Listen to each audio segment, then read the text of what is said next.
এই গ্রামে বাস করত এক দাদু। দাদুর একটি কালা গরু ছিল। দাদুর গরুটি অনেক কম ঘাস খেত, তাই দাদুর মন খারাপ ছিল।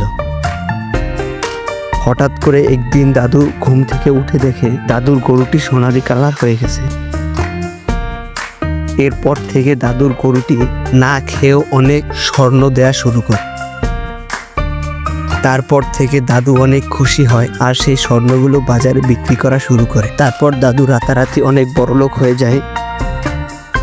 এরপর তোমরা কিছু লোক দাদু ও গরুটির জন্য লাইক সাবস্ক্রাইব করুন।